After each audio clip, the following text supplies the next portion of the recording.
What is up, guys? It's your boy No Risk, No Will Premium, back with another episode of the Market Overview, guys. Today, what did I tell you? What did I tell you yesterday? If we get an overreaction to the downside, I'm gonna be a buyer. If we get an overreaction to the upside, I'm gonna be a seller. Well, we were buyers today, and if you're in the Wolves Wealth Discord, we were buyers twice, right? 50% the first time, 70% the second time, and still holding some runners overnight. So great trade there. And let's see how it pans out going into tomorrow. But speaking of tomorrow, we got PPI, we got jobless claims in the morning. All right. So first thing in the morning, 8:30 a.m. Eastern Standard Time, we have some jobless claims and we have the PPI, which is the producer side of things. Likely the reaction of the market. I don't think it'll crater us. CPI would be the thing that I think would have quote unquote cratered us or what everybody wanted to go down. The only thing I am worried about is all these knuckleheads because for some reason the market listens when somebody other than Powell has something to say. I still don't understand that, but just all day long, you're going to have just straight knucklehead, stupid comments going. So just be cognizant of that. Okay. But jobless claims PPI are going to be coming tomorrow morning. Free market. Going into ES here, we said wanted to be a buyer on an overreaction. Yeah, we were. The buyer netted, right? I mean, we got down. I think the overnight, the reaction to that was 51.77. We got back up to about 52. So it's a 50-point swing to the upside. Not bad. But right now, basing out. Last time we did that and then based out like that, we had a rip higher. So I have no idea what's going to happen tomorrow.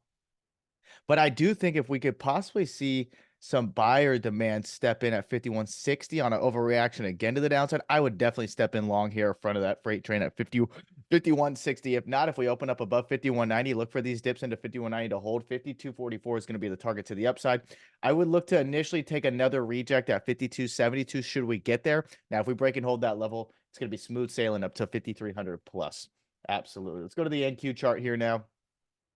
Same thing, that 18,050 level actually took NQ twice today on the dip in the morning. So it was really nice trade here on NQ. 18,050 really holding strong, equal double bottom there. Really like this upside trade here. Same thing, 18,000 to 18,500. Look for the longs there or break above 230. Get above 230. I think 18,400 is pretty much going to be guaranteed from here. So got to get above 230. If we do, great. I'll look to buy dips even as low as 17,800 all the way down here. Let's go to the SPY chart here. I said I wanted to be a buyer at 508 to 510. Now we got down to this demand from whatever this date is, 319, right? You guys can see huge buyers stepping in there. So to me, this was good enough. Not, it wasn't 510, but it was low enough. And that's where you make the big bucks as being a trader. It's just making a decision based on price, right? No, we didn't get down to 510, but we still had two buying opportunities I thought were great here. Okay. And we were holding Thursday's lows, right? Thursday low, Friday low. Oh, we were holding that area. So great buy opportunities here. Plus it was the it was the FOMC minutes as well. So to me, I knew we weren't likely going to sell off prior to that, which also added to the confidence of taking the long-sided trade. Still, and he dips into 508. I'm a buyer. I am a buyer. Have to take out 517 to the upside for us to move to 521. So dips into 508. I'm a buyer. Move over 517. If we open up at 517, go look for dips into 517, takes us to 521, 524 from there. QQQ, a lot of the same thing. Equal lows from Thursday and Friday from last week. You guys can see it right here. Bouncing really nicely about 435. I wanted 433, but that's why we're a trader. You make decisions on price. Okay. If it were as simple as everybody just buying to the cent on levels, then like everybody would be rich. You would just set buys to the cent at a level, set a sell, right? You wouldn't even need to set stops, right? It would just completely automate trading. If somebody was doing that, we'd all fucking know about it, right?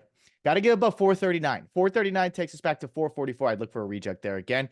Over 444 is going to open up that 448, but we got to get through 439. So if we gap up over 439, look to close the gap, fill down, and then take this thing higher. If not, I would look to buy 433.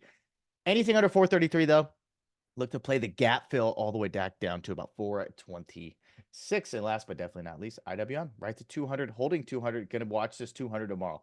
200, 200, 200, or take out 203 203.50 to the upside. 203.50 to the upside, got to take out. But if not, holding 200, look for that swing long back to the upside there on IWM. Guys, that is all I got for you today. As usual, you got to wake up early, get your levels right, and of course, not do anything fucking stupid. We'll see you bright and early. Peace.